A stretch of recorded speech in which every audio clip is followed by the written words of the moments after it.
Just now আমি মহারাজা মুভিটি দেখে শেষ করলাম। এটা দেখার পর আমার reaction is like nothing to say ভাই।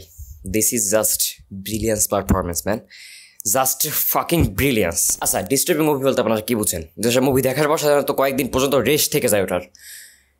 এই মুভিটি দেখার পর আমি বলতে পারি আপনারা অ্যাটলিস্ট এক সপ্তাহ এই মুভিটির রেস্ট আপনাদের মাথা থেকে কাটবে না। এখন ধরুন আমরা মানে বিভিন্ন জনের মুভি দেখি, তামিল ইন্ডাস্ট্রি, হিন্দি, বলিউড ইন্ডাস্ট্রি, বাংলা, হিন্দি, মানে ইংলিশ, হলিউড, এভরিওয়ার। বিভিন্ন অ্যাকশন মুভির কথা যদি বলি বা একদম টপ নজের ফিল্মগুলো, সেগুলো হয়তো মানে হলে গেছেন বা মোবাইলে দেখছেন, ওটিটিতে দেখছেন, এনজয় করছেন, শেষ। ওখানে হয়তো ওটার রেস শেষ হয়ে যায়, দ্যাটস ইট। বাট কিছু কিছু মুভি থাকে মানে যেটা দেখার পরও মানে আপনি না ওটা মাথা থেকে সরাতে পারছেন না, এরকম একটা অবস্থা। সো মহারাজা হচ্ছে এরকম একটা মুভিটায় জাস্ট টুইস্টে ভর্তি। বাই দ্য ওয়ে, আর এখানে মূল ক্যারেক্টার হচ্ছে বিজয় সেতুপতিকে আপনারা ভিলেন, মোস্ট ভিলেন হিসেবে আপনারা তাকে দেখে থাকবেন। তবে বিজয় সেতুপতির অ্যাক্টিং নিয়ে কোনো আমি কিছু বলতে চাচ্ছি না। আপনারা তো এটা জানেন যে বিজয় সেতুপতি হচ্ছে অ্যাক্টিংয়ের বস, মানে জাস্ট ন্যাচারাল অ্যাক্টিং করে। সো এখানে যদিও মানে বিজয় সেতুপতি হচ্ছে লিড ক্যারেক্টারে, লিড রোলে, and he just nailed it. এবং অনুরাগ কাশ্যপ, আপনারা যারা বলিউড ফিল্ম দেখে থাকেন অবশ্যই অনুরাগ কাশ্যপকে চিনে থাকবেন। এই যে বাই দ্য ওয়ে, যে গ্যাংস অফ ওয়াসেপুর, এটার ডিরেক্টর কিন্তু অনুরাগ কাশ্যপ। সো এরকম অনেক মুভি আছে যেটা Anurag Kashyap. So Anurag Kashyap mostly crime thriller type মুভিগুলো, একটু মানে ক্রাইম, একটু ভায়োলেন্স, ডিস্টার্বিং, এই টাইপ মুভি আর একটু বেশি বানায়। সো এখানে কিন্তু অনুরাগ কাশ্যপ ডিরেক্টর হিসেবে না, অ্যাক্টর হিসেবে ছিল, অ্যাজ এ ভিলেন হিসেবে। এবং ভাই একটা কথাই বলতে চাই, অনুরাগ কাশ্যপ যেন এখন থেকে জানি অ্যাক্টিংয়েও তার ক্যারিয়ারটা জানি কন্টিনিউ করে। আমরা তার অ্যাক্টিং আরও দেখতে চাই।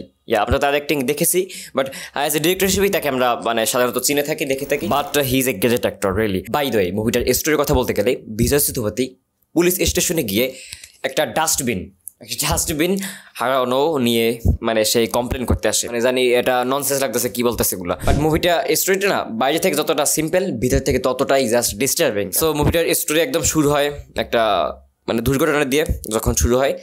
সো তারপরে আগায় মুভিটাতে কিন্তু পাস্ট, প্রেজেন্ট, অতীত এবং বর্তমানের কাহিনী, স্টোরি কিন্তু একসাথে চল থাকে। যদিও ডিরেক্টর কিন্তু এখানে টাইমলাইন মেনশন করে না, আপনাকে নিজের দিমাগ খাটিয়ে একটু মানে আর কি ডটটা কানেক্ট করতে হবে যে কোনটা পাস্ট কোনটা প্রেজেন্ট, মানে আপনি একটু কনফিউজ যেতে পারেন। সো এটা কিসের জন্য? স্টোরিটা জাস্ট মানে একটা বিল্ড আপ এবং স্টোরিটা জাস্ট একটা স্ট্রং পয়েন্ট দেওয়ার জন্য। সো আই মিন আপনি যখন মুভিটা দেখবেন, দেখার সাথে সাথে আপনার মানে একটু কনফিউজ হয়ে যাওয়ার পরও আপনার মানে আস্তে আস্তে তখন আপনি ডটগুলো কানেক্ট করবেন, এইটা পাস্ট, এটা প্রেজেন্ট এবং এই কাহিনীগুলো চলতেছে এবং এটার সাথে এটা connected. Then you realise that এটা আমি কী দেখলাম, মানে what the hell is this, I just was, এরকম একটা। আর একদম দেখতে দেখতে মুভিটা যখন ক্লাইম্যাক্স পর্যন্ত যাবেন, লাস্ট 10 or 15 মিনিটস, মানে you will just man so disturbing. এটা আসলে সো ডিস্টার্বিং, ঠিক আছে? সো আমি তো জাস্ট মুভিটি একটু আগে দেখলাম, I am damn sure just এই মুভিটার রেস আমার মস্তিষ্কে এখনও থাকবে। জানি না আপনারা কজন মুভিটা দেখেছেন। মুভিটা থিয়েটার রিলিজ হয়েছিল মোটামুটি আগে, কিছুদিন আগে, বাট এই জাস্ট নাও নেটফ্লিক্স ওটা রিলিজ করছে ওটিটিতে, এবং আপনি হিন্দি এবং তামিল দুটো ভাষাতে দেখতে পারবেন। এবং যারা এই ভিডিওটা দেখছেন আই হোপ তারা মানে তামিলে দেখবেন, হিন্দিতে দেখবেন আমি জানি। সো হিন্দিতে দেখেন, ডাবিং ভালো ছিল, অফিসিয়াল ডাবিং যেহেতু। কারণ অনেক সময় দেখা যায় যে তামিল, তেলেগু এইসব মুভিতে না কিছু কিছু মুভি থাকে, এই মানে বিভিন্ন থ্রিলার বা এইরকম মুভিগুলো দেখা যায় যে আপনার আমাদের তামিল তেলেগুতেই দেখতে হয়, মালায়ালামে দেখতে হয়, হয়তো সব ক্ষেত্রে আর কি ডাবিং আসে না। সো ডাবিংটা আপনাদের অনেক হেল্প করবে। আই হোপ আপনাদের সাবটাইটেল দিয়ে দেখতে হবে না। বাট মুভিটার স্টোরিটা একদম মানে ব্যাখ্যা করার মতো না, এবং ব্যাখ্যা করা উচিত না, ব্যাখ্যা করতে আমি পারবো না। কারণ মুভিটা দেখার সময় আপনি ওটা ভালোভাবে নিজে এক্সপ্লোর করতে পারবেন, নিজে এক্সপ্রেস করতে পারবেন কানেক্টগুলো, মানে স্টোরির লাইনগুলো, স্টোরি টেলিংটা। বাট সব মিলিয়ে মুভিটার বিজিএম, সেটা ব্যাকগ্রাউন্ড মিউজিক, ইট ওয়াজ ড্যাম গুড। আর অ্যাক্টিংয়ের কথা তো নাই বললাম, বিজয় সেতুপতি, অনুরাগ কাশ্যপ, ওকে। আর তাছাড়া মুভিটার অ্যাকশন সিকোয়েন্সও ভালো ছিল, খুব দারুণ দারুণ অ্যাকশন সিকোয়েন্স ছিল। এই তো।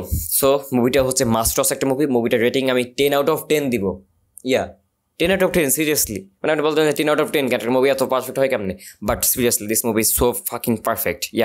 সো এখানে মানে বিভিন্ন আপনারা যদি রিভিউয়ারদের ভিডিও দেখবেন সব রিভিউয়ারে এটা পজিটিভ রিভিউ দিচ্ছে। মানে ভাই এটা নিয়ে টানাটানির কিছু নেই, এটা 10 out of 10 এবং মানে 5 দিতে হবে, এরকম একটা অবস্থা। মুভিটার স্টোরিটা হচ্ছে এরকম, মুভিটার কাহিনীটা হচ্ছে এরকম, মুভিটার প্লটটাই হচ্ছে এরকম, ঠিক আছে? এরকম মুভি আপনারা এর আগে দেখেছেন, অনেকবারই দেখেছেন, এই যে এই মুভিটার মতো আর কি।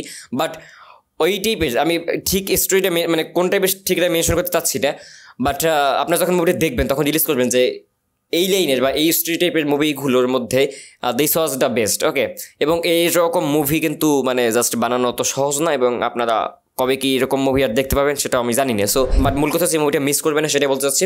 সো দেখা হচ্ছে অন্য কোনো ভিডিওতে। Till then take care. আমি জানি এই রিভিউটা একদম মানে এই আউলি ফেলে ফেলাইছি আমি, মানে কারণ একটু আগে জাস্ট মুভিটি দেখি জাস্ট রিভিউ দিতে বসি win the kind of bullet point or any something else. So guys দেখা হচ্ছে অন্য কোনো ভিডিওতে। ভালো থাকুন, সুস্থ থাকুন, বাই বাই।